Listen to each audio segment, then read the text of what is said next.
Anda menyaksikan headline news pukul 9 waktu Indonesia Barat. Pemirsa, hampir 1 bulan pasca bencana banjir dan longsor di Aceh, masih ada beberapa desa-desa terisolasi di Kabupaten Gayo Luwes. Hal ini karena akses jalur darat yang menghubungkan antar kabupaten banyak yang terputus. Untuk mengetahui lebih lengkapnya, kita sudah terhubung dengan jurnalis Metro TV Rona Marina dan juru kamera Syadam Arahman langsung dari Desa Papelah, Kabupaten Gayo Luwes. Rona, selamat pagi. Bagaimana situasi terkini di Gayo Luwes?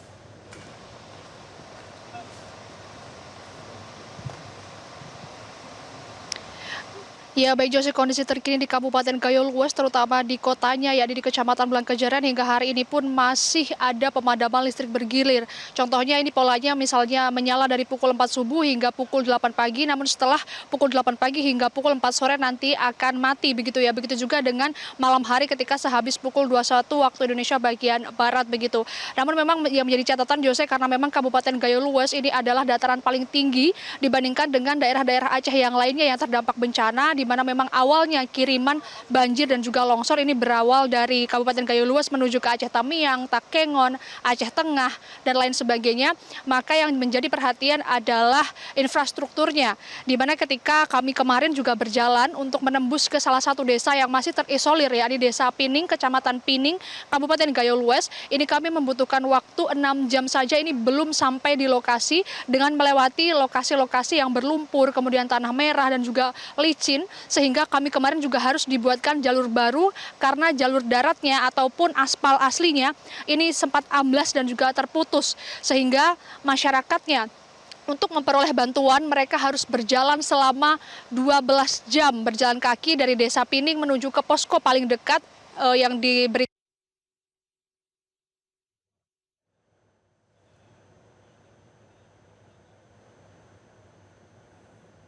terisolir. Ini juga masih menjadi hambatan karena masyarakat ini berjalan kaki selama 12 jam tersebut dengan membawa muatan seberat 20 hingga 30 kg yang berisi sembako, kemudian juga bahan-bahan pokok, sehingga ketika kami kemarin bertanya kepada masyarakat, ada sekitar 4 hingga 5 orang, ini mereka mengeluhkan kelelahan begitu ya, karena setiap hari harus merasakan seperti ini untuk berbolak-balik saja membutuhkan waktu yang hampir seharian penuh untuk kebutuhan sehari-hari.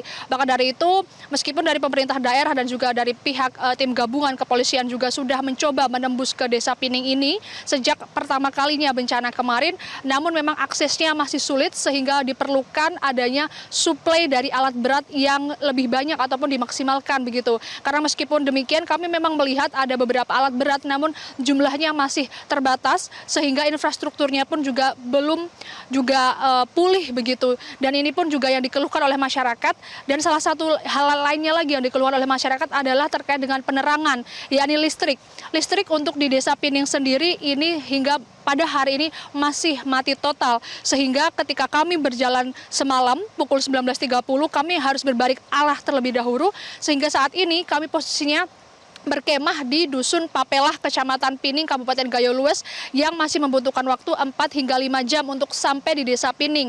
Padahal kami berangkat dari Kabupaten Blangkejaran, yang artinya ketika kami berangkat dari Kabupaten Blangkejaran menuju ke Dusun Pining pada jam normal ataupun hari-hari normal seharusnya hanya memakan waktu 1 sampai 2 jam saja. Namun ini waktu sudah 6 jam lebih, bahkan hari ini pun kami harus melanjutkan kembali perjalanan ke Desa Pining. Jadi kami juga sudah membawa bantuan berupa kasur seperti sembako juga untuk dibawa ke sana begitu. Dan terkait dengan hal tersebut memang ada beberapa hal kabar baik lainnya. Salah satunya adalah dari 11 kecamatan yang tadinya terisolir ataupun jalanannya putus dan benar-benar Gayo Luwes ini sempat seperti terkepung begitu. Namun saat ini sudah ada 2 jalur via darat yang sudah bisa dilalui menuju ke kabupaten lain. Contohnya seperti ke arah Aceh Tenggara, ibu kota Cane, dari arah Gayo Luwes melewati Putri Betung. Ini sudah bisa dilalui oleh kendaraan roda 4 yang tidak harus menggunakan mobil double cabin ataupun mobil off-road begitu ya.